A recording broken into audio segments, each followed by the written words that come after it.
Nos corresponde hacer algunos ejemplos de calidad de los estimadores.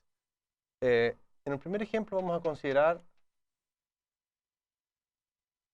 una muestra aleatoria de tamaño n, es decir, x1 hasta xn, proveniente de una variable aleatoria normal, parámetro teta de la media y varianza sigma cuadrado. Entonces, nos definimos dos estimadores. Teta1 es igual a la variable x1 y teta2 es igual a el promedio. Entonces, nos preguntan, determine cuál estimador es mejor.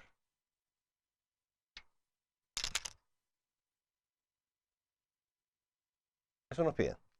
Vamos a ver entonces cómo determinar esto de manera de usar los contenidos que hemos visto. Tú puedes considerar el sesgo en primer lugar. Si tú te das cuenta bien, este es un estimador que considera solamente un dato y este es un estimador que considera toda la muestra y resume en una cantidad que tiene la misma dimensión que eso, que es un valor, digamos. Entonces, si tú calculas el sesgo, es decir, la esperanza de teta1, esa esperanza de teta1 es la esperanza de x1. Pero como todas estas variables son idénticamente distribuidas, todas tienen la misma media, y la media de x1 es teta. Por lo tanto, este estimador es insesgado. Así que inmediatamente teta1 es insesgado. Que esa es una buena propiedad. De la misma manera, hacemos lo mismo con teta2. ¿Cuánto vale la esperanza de teta2? Corro. Bueno, eso es la esperanza, y tú te acuerdas que esto ya lo hemos hecho varias veces, de 1 partido por n por la sumatoria de los x sub i. Pero voy a repetir una vez más que la esperanza es un operador lineal, por lo tanto puede pasar ahí. Entonces esto nos queda 1 partido por n por la suma de la esperanza de los x sub i con i desde 1 hasta n.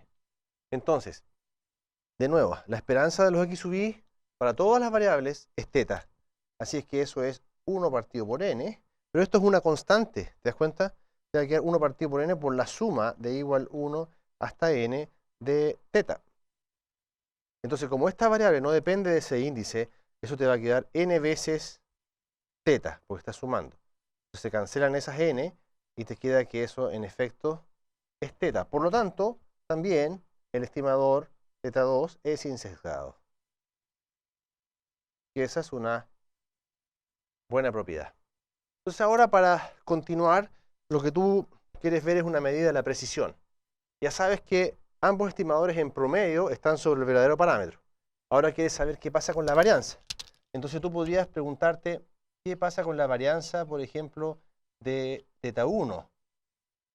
Bueno, la varianza de teta1 es simplemente la varianza de x1.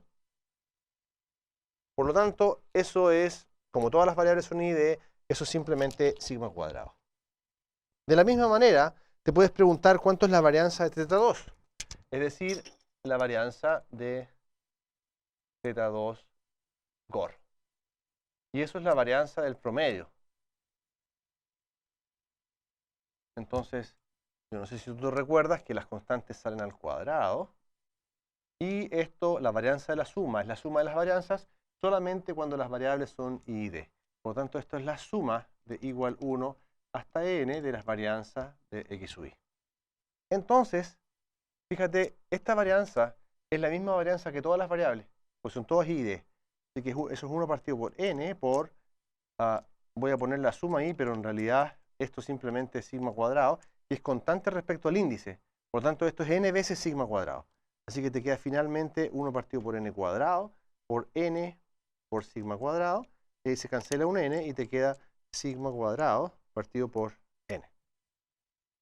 Entonces, para poder comparar estos dos valores, lo que tú necesitas hacer es comparar la varianza del estimador teta1 con la varianza del estimador teta2. Entonces aquí tú puedes ver que si n es más grande que 1, entonces la varianza de teta2, y es esto, claro, si es más grande que 1, aquí estás dividiendo por 2, 3, 4 o el tamaño muestral. En cambio, esto no lo divides por nada. Entonces, esta varianza va a ser más pequeña. Va a ser menor que la varianza de teta 1. Por lo tanto, tú eliges el estimador 2, que era lo razonable, porque el estimador 2 considera toda la información y el estimador 1 solamente considera una observación. Entonces, siempre hay ganancia cuando tú consideras más observaciones. Es decir, esto lo podrías abordar desde el punto de vista de la cantidad de información que posees. Pero en el fondo, en términos del sesgo y de la varianza, tú deberías entonces elegir ese estimador, el estimador teta 2. Te recuerdo que esto es equivalente a el error cuadrático medio. El error cuadrático medio, acuérdate que es la suma de la varianza más el sesgo al cuadrado. Pero como ambos estimadores son insesgados, entonces eso se reduce solamente al cálculo de la varianza. Así que el error cuadrático medio de teta 2 gorro también es menor que el error cuadrático medio de teta 1 gorro. Entonces aquí anotamos de que en general preferimos teta 2 gorro porque considera toda la información y un estimador más preciso. Imagínate, por ejemplo, para tamaños muestrales muy grandes, esto va a ser mucho más preciso